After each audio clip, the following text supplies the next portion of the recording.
وبركاته.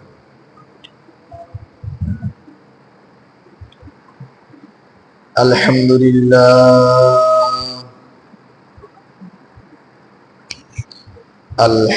لله نحمده ونستعينه ونستغفره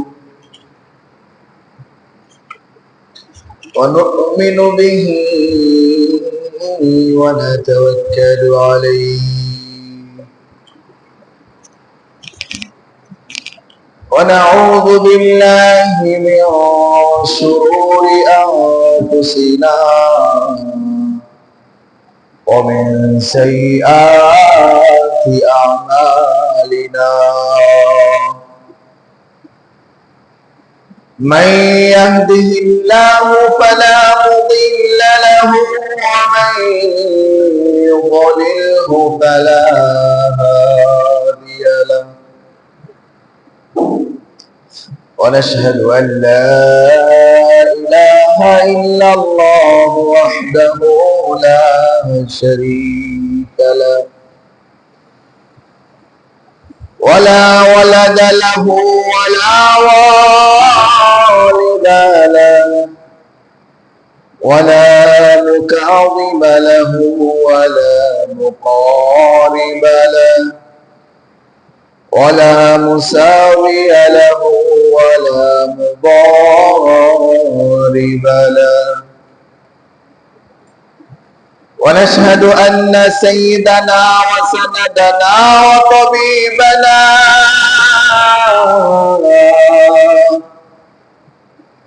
وطبيب أرواحنا ومولانا محمدا عبد الله ورسوله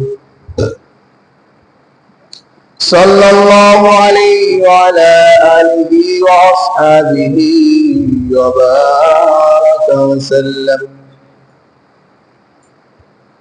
أرسله الله بالحق بشيرا ونذيرا وداعيا إلى الله بإذنه وسراجا وقمرا منيرا وبشر المؤمنين بأن لهم فضلا كبيرا ولا تطع الكافرين والمنافقين والفاسقين ودع أذاهم وتوكل على الله وكفى بالله وكيلا. أعوذ بالله من الشيطان الرجيم. بسم الله الرحمن الرحيم. الذين إن مكناهم في الأرض أقاموا الصلاة وآتوا الزكاة وأمروا بالمعروف ونهوا عن المنكر ولله عاقبة الأمور. وقال الله تعالى في شأن حبيبه ما كان محمد أبا أحد من رجالكم ولكن رسول الله وخاتم النبيين وكان الله بكل شيء عليما. إن الله وملائكته يصلون على النبي يا أيها الذين آمنوا صلوا عليه وسلموا تسليما.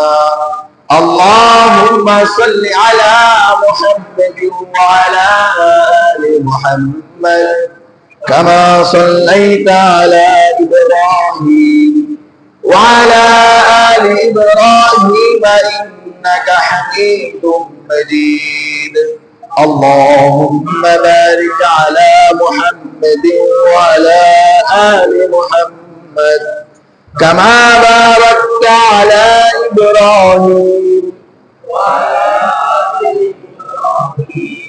إنك حميد مجيد بلغ العلا بكماله كشف الدجى بجماله حسنت جميع خصاله وآله بلغ العلا بكماله كشف الدجى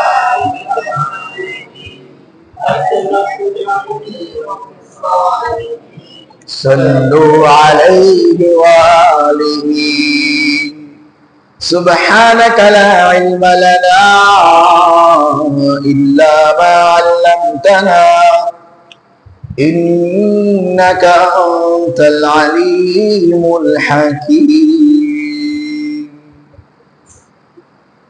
اللهم إني أعوذ بك من شر لساني ومن شر الفهم ومن شر السمع আলহামদুলিল্লাহ মালিকের দরবারে শুকরিয়া যে রব্বুল আলামিন আমাদেরকে ঈদ উল আজহার উপর প্রথম জুমাবারে জুমার নামাজের উদ্দেশ্য করে আল্লাহ তাআলা আমাকে আপনাকে মসজিদ ঘরে এসে বসার তৌফিক এনায়েত করেছেন, তৌফিক দান করেছেন, সুস্থতা দান করেছেন। এই জন্য রব্বে কারিমের দরবারে ভালোবাসা জড়িত একবার কালিমাত শুকরিয়া আদায় করে বলি আলহামদুলিল্লাহ। আল্লাহ তাআলা আমাকে আপনাকে সুস্থতা দান করছে এতটা গরমের ভিতরে, প্রচন্ড গরম। আজকে তো গরমের খুব তাপ, ঠিক না? প্রচন্ড তাপ, ঘরের ভিতরে থাকতে পারতেছি না, এত তাপ। ঘরটাও কেমন যেন পুরোটাই গরম হয়ে গেছে, আগুন হয়ে গেছে। আলহামদুলিল্লাহ, এই প্রতিটা জিনিস কিন্তু আল্লাহ তাআলা দান করে মানুষকে শিক্ষা দেওয়ার জন্য। কি দেওয়ার জন্য? এই যে প্রচন্ড তাপ, এই তাপটাও কিন্তু মানুষকে কিছু শেখায়, কিছু মনে করায় দেয়, কিছু স্মরণ করায় দিতে চায়। আচ্ছা, এই সূর্যটা কত উপরে আমরা জানি? 13,88,00,000 মাইল। মাথায় ধরে 13,88,00,000 মাইল দূরে, ধারণা মতে, কাদের? বিজ্ঞানীদের ধারণা মতে। অথচ ওই পর্যন্ত কিন্তু কেউ পৌঁছায় নাই, সূর্য পর্যন্ত কেউ পৌঁছাতে পারে নাই, বিজ্ঞানের গবেষণাও পৌঁছায় নাই। তাদের একটা ধারণা মতে 13,88,00,000 মাইল দূরে। আল্লাহু আকবার। ওই অত দূর থেকে কিরণ দিচ্ছে, তাপ দিচ্ছে, তাই জমিনের অবস্থা এটা। মাটি হেরে চৌচুর হয়ে যাচ্ছে, ঠিক কিনা? পানি শূন্যতা, টিউবওয়েলেও পানি উঠতেছে না। অথচ পৃথিবীর ভিতরে যা কিছু আছে, পৃথিবীর ভিতরে যত কিছু আছে, সব থেকে গতিময় জিনিস কোনটা জানেন? সবচেয়ে গতি বেশি কার? আলো। কার? আলো। দেখবেন এখান থেকে লাইট মারবেন, তার লাইটের পাওয়ার যত দূর, যাইতে 1 ন্যানো সেকেন্ডের সময় নিব না, সঙ্গে সঙ্গে চলে যাবে, ঠিক কিনা? তাই এই আলোর গতি সব থেকে বেশি। এই 13,88,00,000 মাইল দূর থেকে এই সূর্য যখন কিরণ দেয়, তখন আলোটা ছাড়ে। এই আলোটা দুনিয়ায় পৌঁছাতে 1.5 মিনিট সময় লাগে। সুবহানাল্লাহ, কত দূর! এর গবেষণা মতে, এটা বিজ্ঞান গবেষণা, কিন্তু শিওর 100% না, এর থেকে বেশি সময়ও লাগতে পারে। এত স্পিড যে জিনিসটার, তার যদি 1.5 মিনিট লাগে দুনিয়ায় জমিনে পৌঁছাতে এই সূর্য থেকে, তাহলে কত উঁচায়? মাথায় ধরে? কত উপরে? আপনার দুনিয়ার বাইরে যেতে হবে না, এই আসমানের দিকে আস্তে আস্তে আস্তে আস্তে আকাশের দিকে যত যাবেন, তাপটা তত বেশি না কম? বেশি না? এই তাপ আমাকে আপনাকে মনে করায় দেয় কাল কিয়ামতের কথা, ঠিক কিনা? কাল কিয়ামতের ময়দানে আমরা শুনছি না সূর্যটা কতটুকু উপরে থাকবে? জিরা। এই জিরা বলতে আরবি ভাষায় 2টা জিনিস বোঝায়, একটা হচ্ছে গজ, একটা হচ্ছে হাত। গজও বুঝাই, হাতও বুঝাই। আমরা বেশিটাই ধরলাম গজ অর্থাৎ 2 হাত, আর হাত বললে একটা বোঝায়। তো 1 জিরা পরিমাণ উপরে থাকবে, মনে করেন 2 হাত পরিমাণ উপরে থাকবে। ওই সময় সূর্যটার 9টা না হয় 11টা মুখ। কয়টা মুখ? 11টা মুখের একটা মুখ দিয়ে দুনিয়ায় তাপ দিতেছে, একটা মুখ দিয়ে। 13,88,00,000 মাইল উপর থেকে একটা মুখ দিয়ে এই জমিনের দিকে তাপ প্রয়োগ করতেছে। তার অবস্থা যদি এটা হয় দোস্ত, বাইরে রোদের ভিতরে মাঠের ভিতরে 10 মিনিট দাঁড়ায় থাকতে পারতেছি না, জমিনে খালি পায়ে দাঁড়ায় থাকা যায় না, পাকা রোডের উপরে খালি পায়ে দাঁড়ায় থাকা যায় না, পাথরে খোঁজা পড়ে যায়, ঠিক কিনা? একটা মুখের কিরণ এত উপর থেকে দোস্ত যদি এতটা প্রখর হতে পারে, তোমার আমার চিন্তার বিষয়, তোমার আমার ভাবনার বিষয়। কাল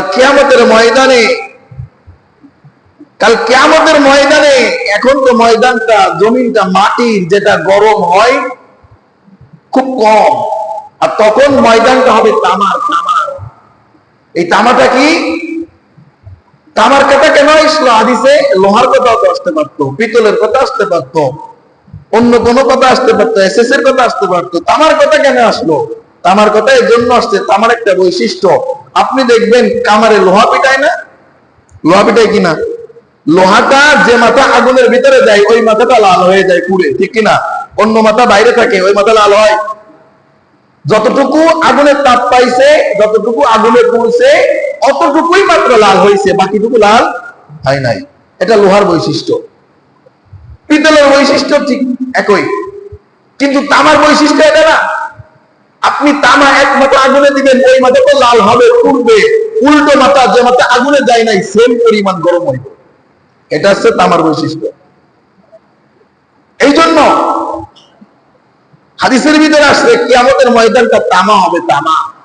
মনে করতে পারো যে ওখানে আলোর তাপ একটু বেশি পড়তেছে, ওখানটা গরম, আমার এখানে একটু কম পড়বে, আমার এখানে মনে হয় একটু ঠান্ডা। না, হ্যাঁ, এমন কোন সুযোগ সুবিধা থাকবে? ওখানেও যে পরিমাণে হিট হবে, আপনার এখানেও সেই পরিমাণ হিট হবে। দুনিয়াটা মাটি দিয়ে তৈরি, মাটির বৈশিষ্ট্য গরম হওয়া না ঠান্ডা হওয়া। তাহলে যদি এতটা গরম আর প্রখর হইতে পারে, কাল কিয়ামতের ময়দানে 1 জিরা উপর থেকে যখন সূর্য তার সবগুলা মুখ দিয়ে সর্বোচ্চ হিট প্রয়োগ করবে, তখন ওই কিয়ামতের ময়দানটা, তামার ময়দানটা কতটা গরম আর কতটা প্রখর হতে পারে দোস্ত, একটু ভাবনার বিষয়, একটু ভাবনার বিষয়। আজকের এই প্রখরতা, আজকের এই তাপ আমাকে আপনাকে এই জিনিসটা স্মরণ করাই দিতেছে।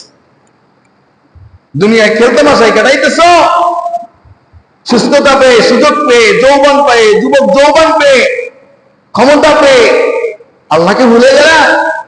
খবরদার, প্রতিটা দিন, প্রতিটা সকাল রাত শেষ করে আপনাকে আমাকে ডাক দেয়, জানেন কি? এই আল্লাহর গোলাম, আমি তোমার জীবনে আজকে আসছি, আর কিয়ামত পর্যন্ত তোমার জীবনে আমি এই দিনটা আর আসবো না। আসবে নাকি? আজকের যে দিনটা চলে যাচ্ছে, আগামী 10 বছর পর আবার আসবে? আর কোনোদিন আসবে? কিয়ামত পর্যন্ত আসবে না।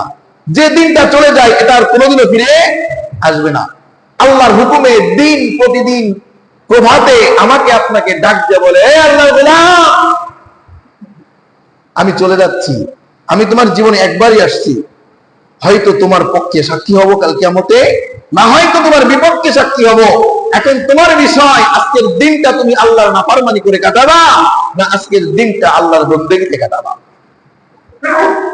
দিনের শুরুতে ডাক দেয়, ডাকতে থাকে জোহর পর্যন্ত, জোহরের সময় আবারও আবেগময় ডাক দেয় আসর পর্যন্ত, আসরের সময় আবারও আবেগময় হয়ে ডাক দেয় মাগরিব পর্যন্ত, মাগরিবের সময় অনুনয় বিনয় করে এই দিনটা ডাকতে থাকে, আরে নাফরমান, আমি চলে যাচ্ছি, আমি কিন্তু বিদায় নিলাম, আমি আর তোর জীবনে দ্বিতীয়বার আর ফিরে আসবো না, এখনো সময় আছে, সারাদিন যা করছিস তওবা কর, মালিকের সামনে কমপক্ষে কইতে পারি, আল্লাহ সারাটা দিন নাফরমানি করলো, আমার শেষের ভাগে সে তুমি আল্লাহর কাছে ক্ষমা চাইছে।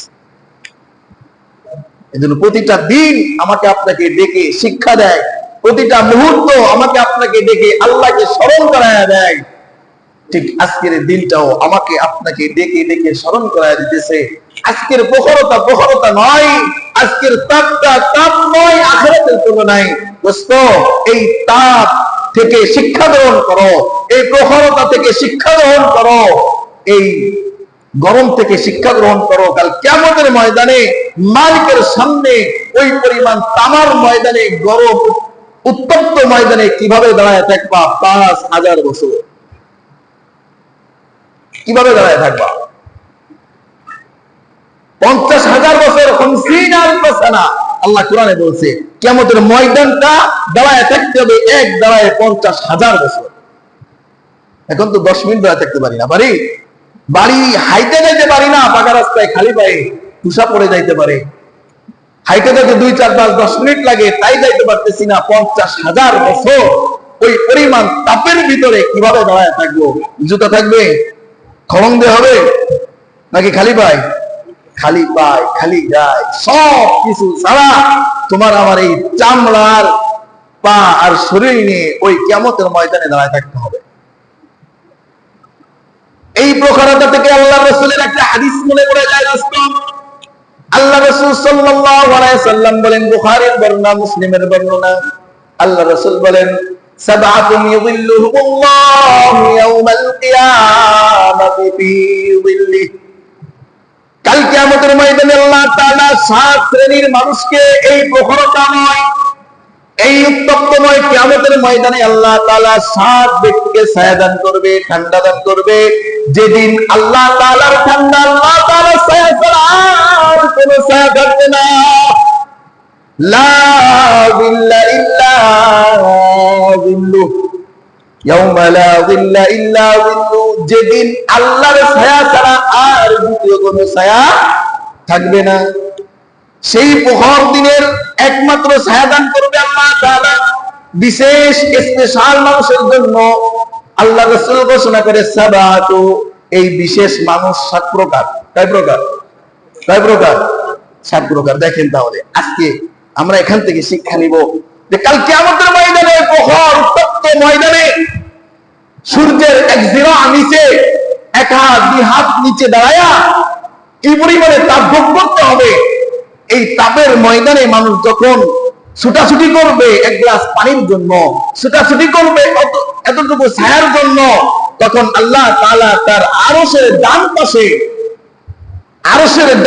আল্লাহ তাআলা একটা স্পেশাল ছায়ার ব্যবস্থা করবে, যেখানে 7 শ্রেণীর মানুষকে ডেকে নেওয়া হবে। বলেন না সুবহানাল্লাহ।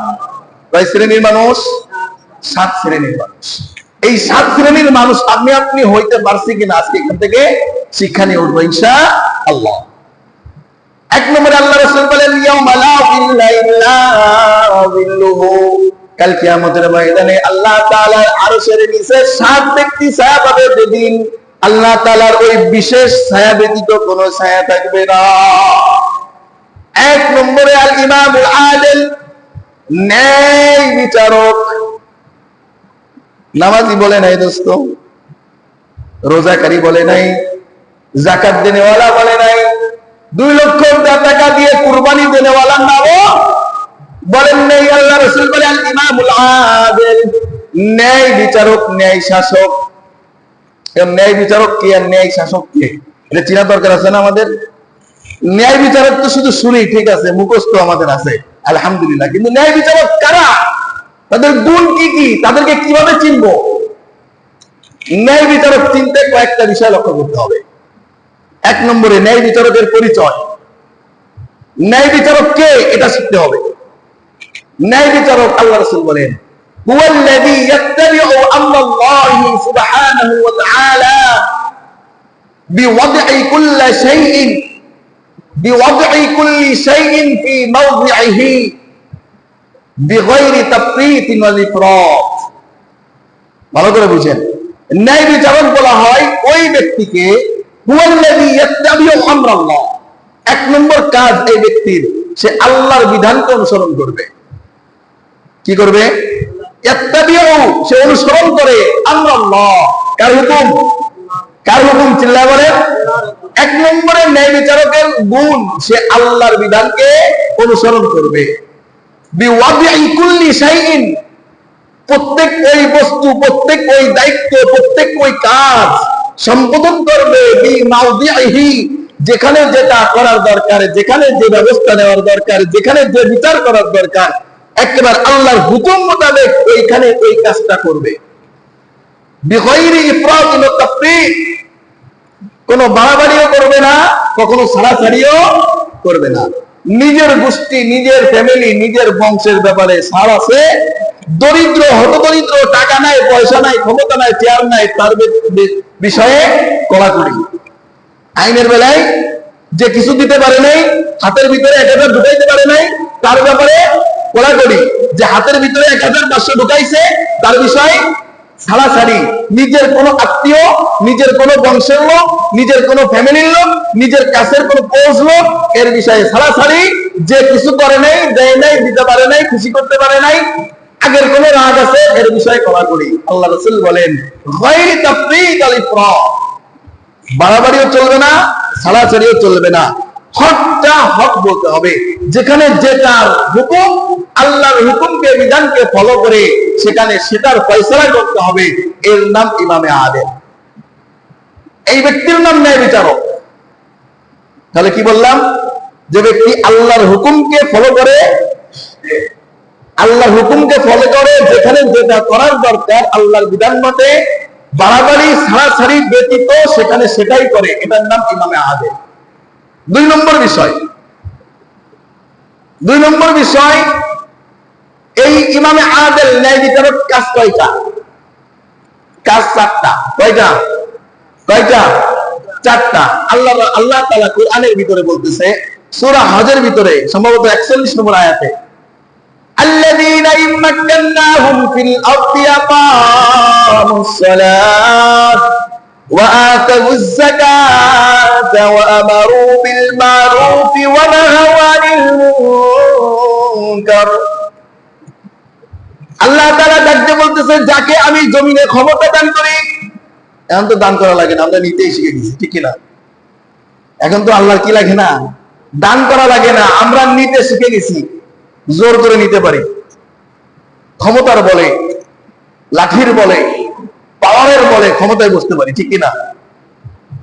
শোনেন, আল্লাহ রাসূল একটা কথা বলছে, বুখারীর হাদিস, মুসলিমের হাদিস, বিভিন্ন কিতাবের ভিতরে আসছে, একাধিক হাদিস আসছে।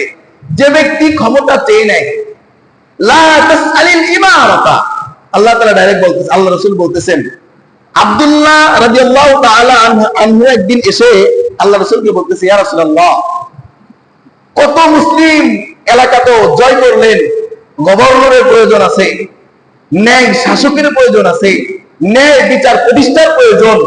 আমাকে যে কোনো এক এলাকার জন্য আপনি শাসনকর্তা হিসেবে নিযুক্ত করেন।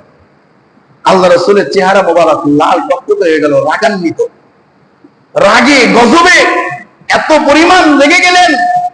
ওনার দিক থেকে আব্দুল্লাহ রাদিয়াল্লাহু তাআলা আনহু থেকে মুখ ফিরায়া অন্যদিকে বসলেন। কিছুক্ষণ পরে আল্লাহ রাসূল বলতেছেন, আব্দুল্লাহ, লা তাসআলিল ইমারাতা, খবরদার জীবনে কোনোদিন ক্ষমতা চাইবা না।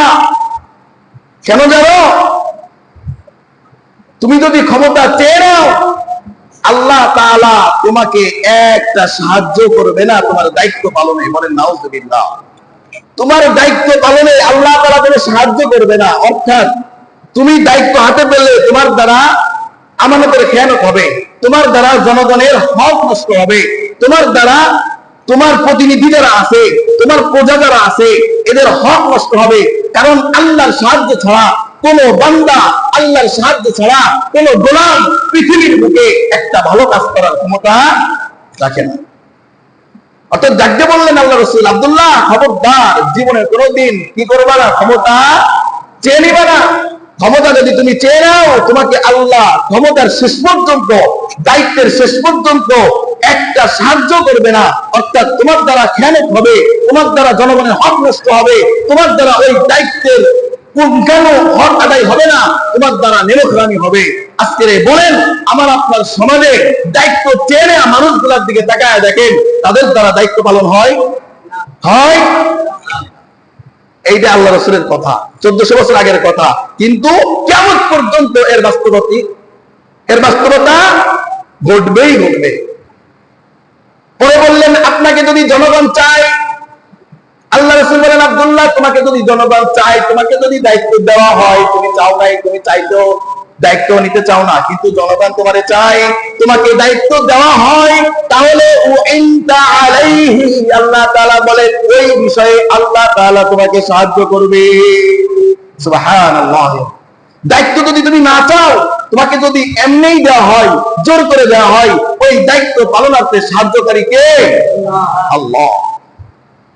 তাহলে আল্লাহ তাআলা যাকে দায়িত্বশীল বানান, এখন বানাই না, আমরা নিজেই হয়ে যাই, কিন্তু নিজে হইলে কোনোদিন তার দ্বারা জনগণের হক আদায় হবে না।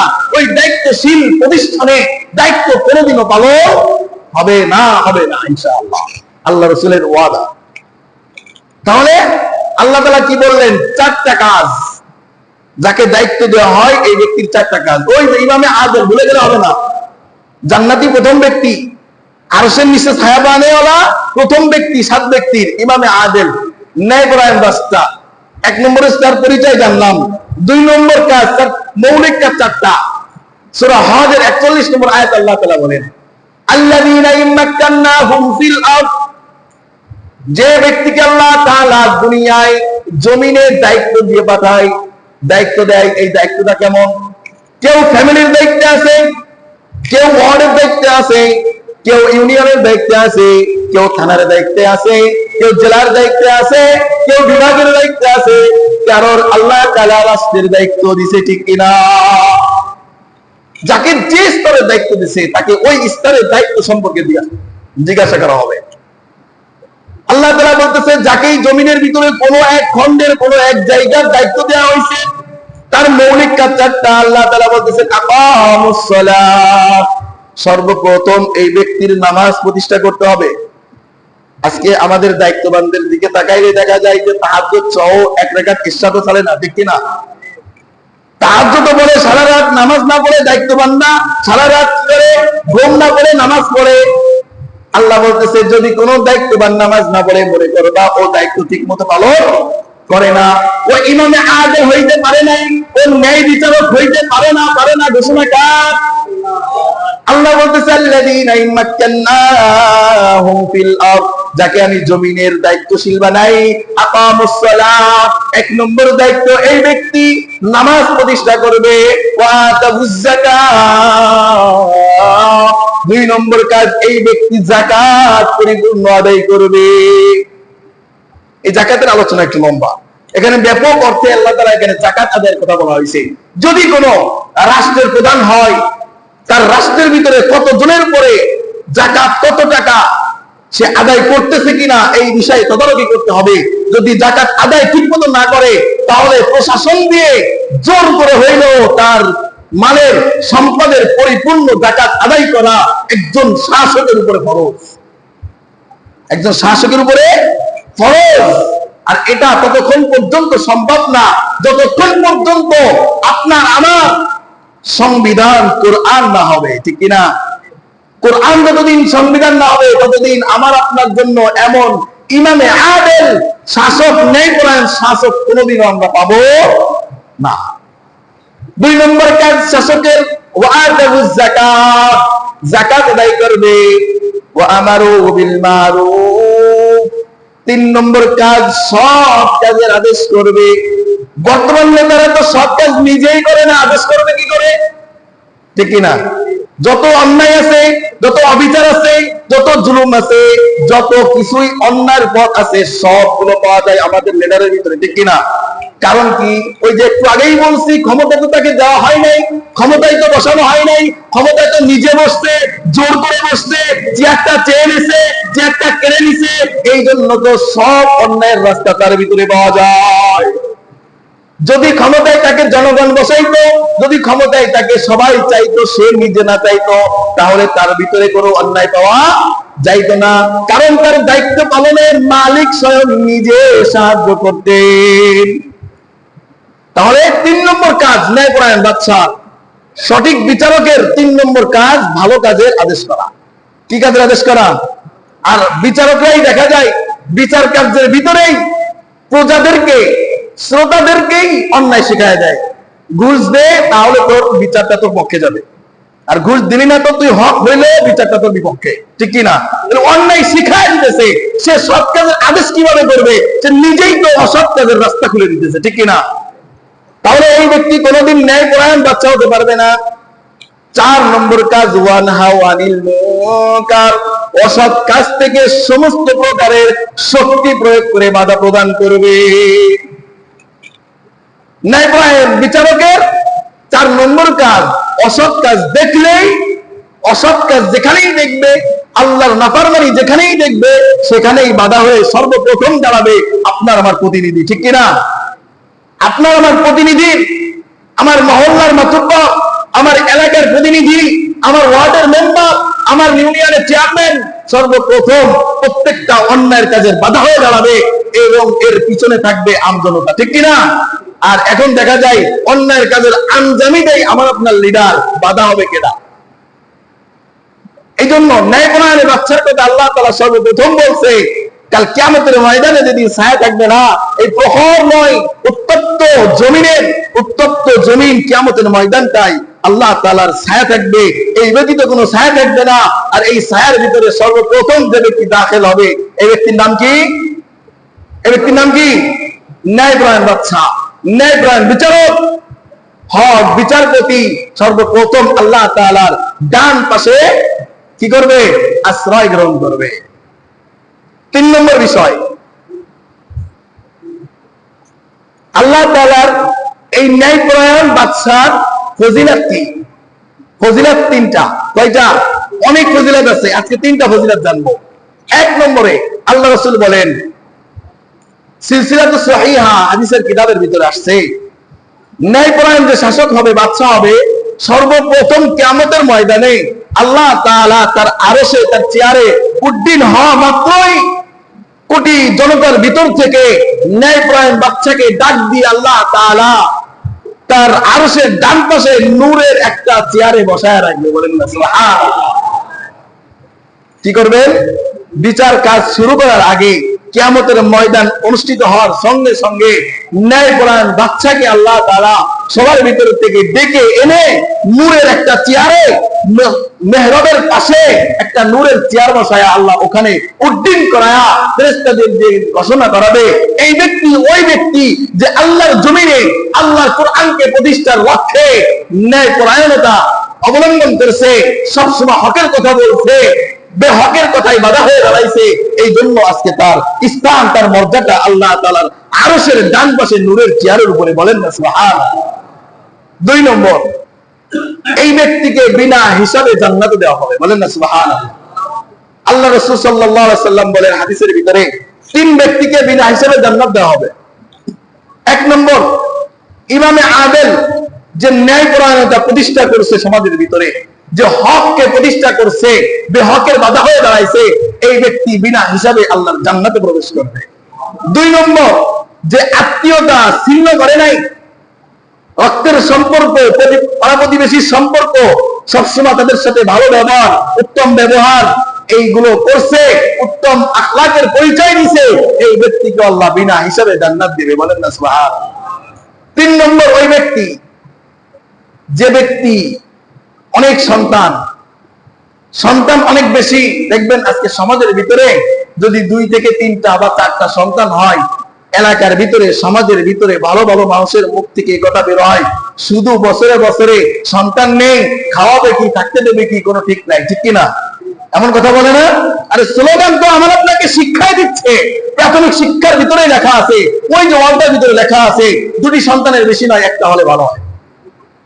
অথচ আল্লাহ রাসূল হাদিসে বলছে, আমি কাল কিয়ামতের ময়দানে আমার উম্মত নিয়ে বড়াই করব, আমার উম্মত সমস্ত নবীর উম্মতের থেকে বেশি হবে। আকসিরু আওলাদাকুম, তোমরা তোমাদের সন্তান বেশি বেশি নাও, কারণ যে সন্তান পৃথিবীতে আসে, যে মানুষটা পৃথিবীতে আসে, এর রিজিক দান করে কে? আল্লাহ। অথচ রিজিক নিয়ে টেনশন আমার আপনার, রিজিক নিয়ে টেনশন আমার আপনার। আল্লাহ রাসূল বলেছেন, এমন আকীদা যদি থাকে, তুমি মুসলমানের খাতা থেকে নাম কেটে তুমি ইহুদি খ্রিস্টান হয়ে গেলা, কারণ রিজিক তুমি দেওয়ার ক্ষমতা রাখো না, একমাত্র রাজ্জাক কার নাম? আল্লাহর নাম। এজন্য আল্লাহ রাসূল বলেছেন, ওই ব্যক্তি যার সন্তান বেশি, দরিদ্র, ঠিকমতো খোরাক জমাইতে পারে না, সন্তানের মুখে ঠিকমতো খাবার জোগাইতে পারে না, থাকা সত্ত্বেও, হত দরিদ্র হওয়া সত্ত্বেও কারোর কাছে তার দরিদ্রতা প্রকাশ করে হাত পাতে না, এই ব্যক্তিকে আল্লাহ বিনা হিসাবে জান্নাতে দিবে। দরিদ্র হওয়ার পরেও কার কাছে নিজের দরিদ্রতা প্রকাশ করে হাত পাতে না, এই ব্যক্তি কষ্ট সাধ্য করেও মালিকের কাছে চাই, মানুষের সামনে তার দরিদ্রতা প্রকাশ করে না, এই ব্যক্তিকে আল্লাহ বিনা হিসাবে জান্নাতে দিবে। তাহলে তিন ব্যক্তিকে বিনা হিসাবে জান্নাতে দিবে। এক নম্বরে ওই যে ইমামে আদেল, ন্যায়পরায়ণ বাদশাহ, ন্যায়পরায়ণ বিচারক, একে বিনা হিসাবে জান্নাতে দিবে। আত্মীয়তা ছিন্নকারী জান্নাতে যাবে না, আত্মীয়তা যে বজায় রাখে এটা বিনা হিসেবে জান্নাতে দিবে। তিন নম্বরে হত দরিদ্র হওয়ার পরেও কারোর কাছে নিজের দরিদ্রতা প্রকাশ না করে ধৈর্য ধরে মালিকের কাছে চাই, এই ব্যক্তিকে আল্লাহ তাআলা বিনা হিসাবে জান্নাত দিবে। 5 নম্বর বিষয়, ন্যায়পরায়ণ বাদশা। পৃথিবীর ইতিহাসে ন্যায়পরায়ণের বাদশা, পৃথিবীর ইতিহাসে অনেক বাচ্চা আসছে এবং আসবে, কিন্তু কিয়ামত পর্যন্ত, পৃথিবীর শুরু থেকে কিয়ামত পর্যন্ত এমন একজন মহামানব যিনি ছিলেন তার মতো কেউ ছিল না আর হবেও না। এই ব্যক্তির নাম কি বলেন তো? চিল্লায় বলেন না, আরে বললেও তো সব আছে। হযরত মুহাম্মদ মুস্তাফা সাল্লাল্লাহু আলাইহি ওয়াসাল্লাম কেমন ন্যায়পরায়ণ ছিল একটু বলে বুঝাই। আরবের ভিতরে একটা বংশ ছিল, গোত্র ছিল মাখজুম নামে। এই বংশটা অনেক প্রভাবশালী ছিল, অনেক ক্ষমতাওয়ালা, লাঠিওয়ালা, পাওয়ারওয়ালা, অর্থওয়ালা, অর্থবিদ্যা একটা ক্ষমতাশীল বংশ, যাদের উপরে কেউ চোখ রাঙায় কথা কওয়ার সাহস রাখতেন না।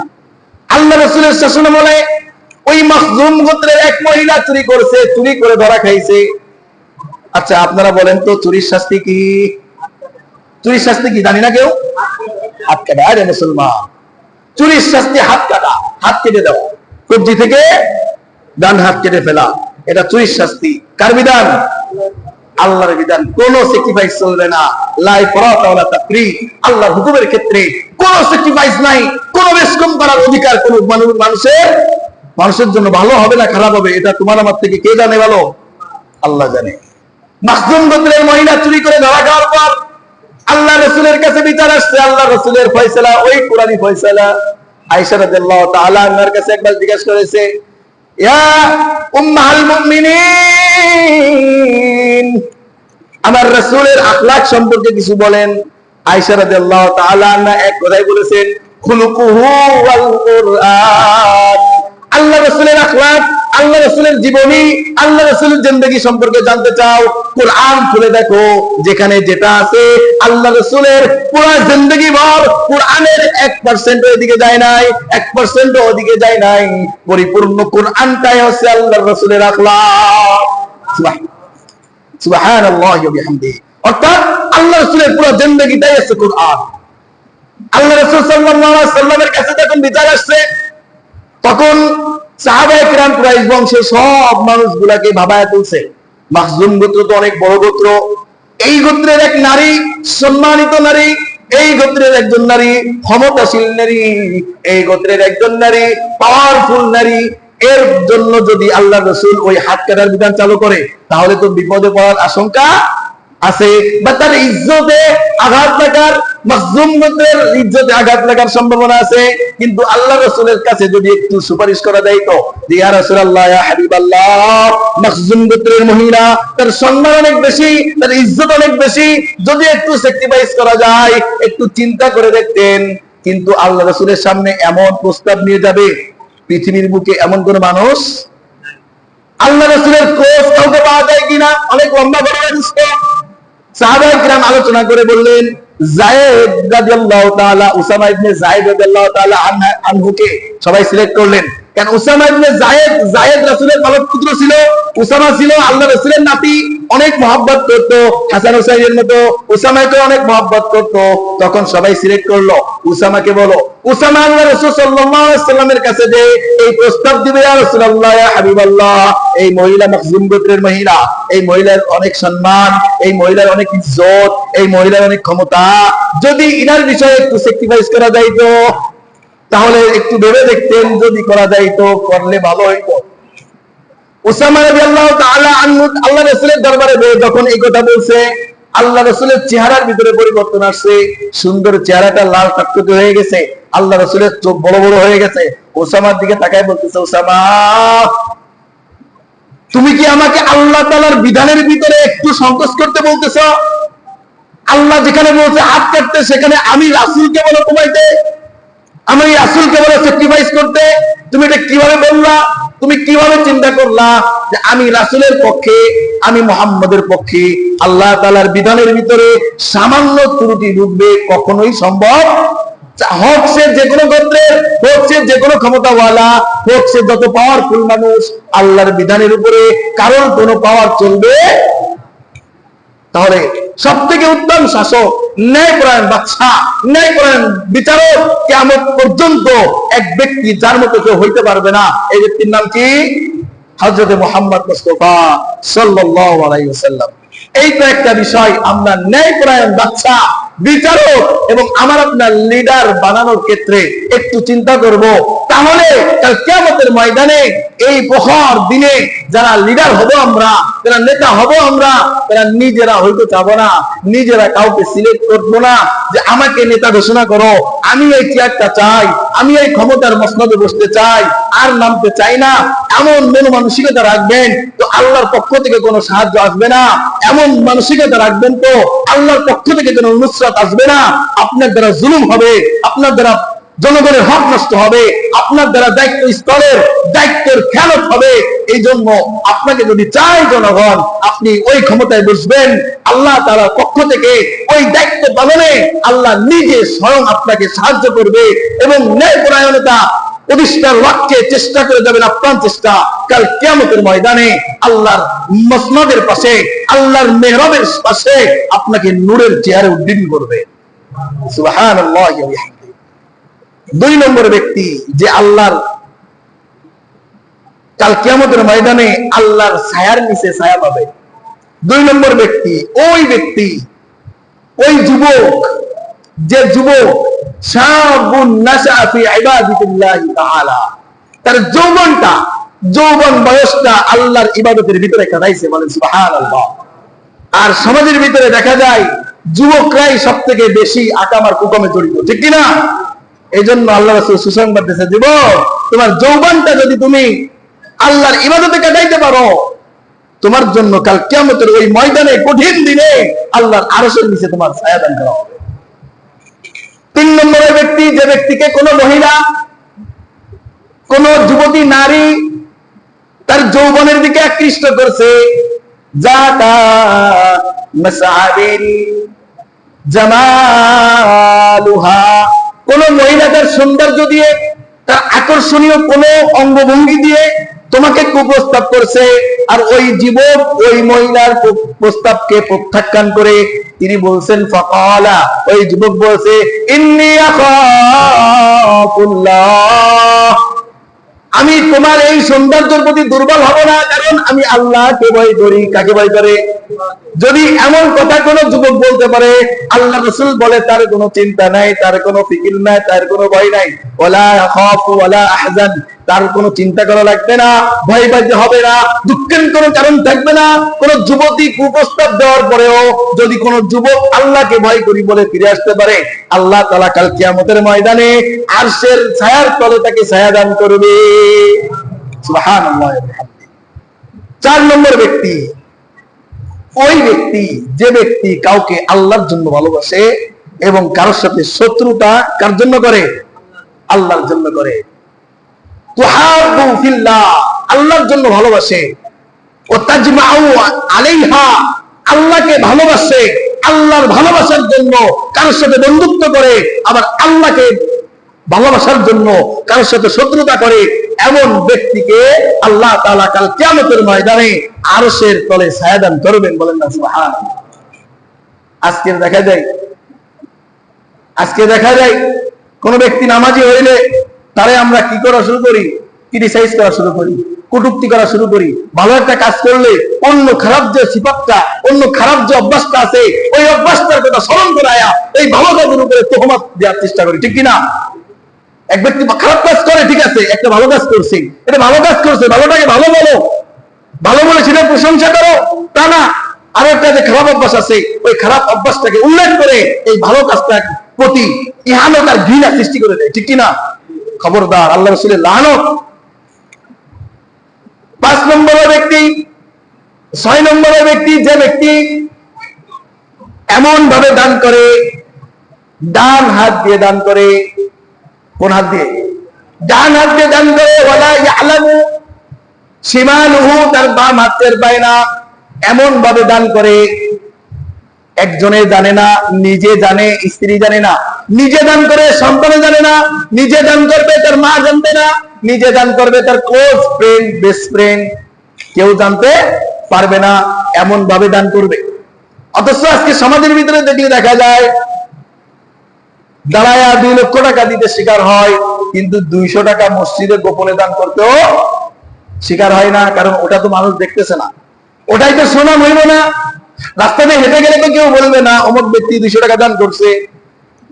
এমন জায়গায় দান করবো যেখানে নামও হবে, কাম কিছুই হইব না। এই জন্য আল্লাহ রাসূল বলছেন, ওই ব্যক্তিকে আল্লাহ আরশের নিচে কাল কিয়ামতের ময়দানে ছায়া দান করবে, যে ব্যক্তি ডান হাত দিয়ে দান করবে, বাম হাতে টের পাবে না। স্ত্রী নিজে দান করবে, স্ত্রী টের পাবে না। নিজে দান করবে, তার ক্লোজ ফ্রেন্ডও বুঝতে পারবে না। 7 নম্বরের ব্যক্তি, যে ব্যক্তি গোপনে আল্লাহকে স্মরণ করে। গোপনে, এখানে রজনীর কথা আছে।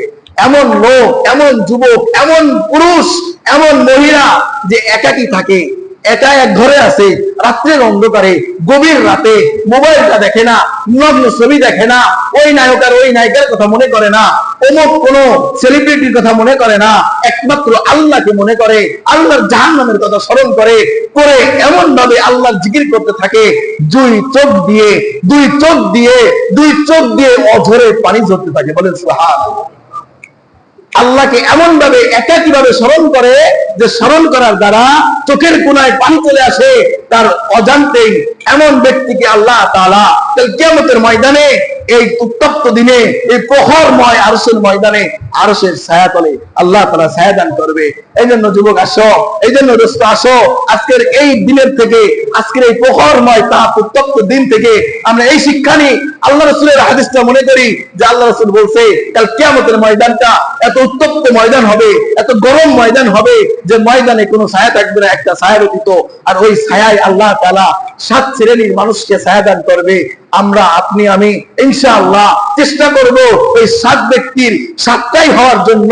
আর যদি না পারি, কমপক্ষে এক ব্যক্তি তো হয়ে দেখাই আল্লাহকে, যে আল্লাহ আমি একটা হয়েছি, আল্লাহ কাল কিয়ামতের ময়দানে তোমার আরশের নিচে আমাকে একটু ছায়ার ব্যবস্থা করে দিও। আল্লাহ তাআলা আমাকে আপনাকে উত্তম কাজ, উত্তম ভালো আমলগুলো করার তৌফিক দান করুন। বলেন আমিন। যা শুনলাম আল্লাহ তাআলা ইখলাসের নিয়তে আমল করার তৌফিক দান করুন। বলেন আমিন। ওয়া আখিরু দাওয়ানা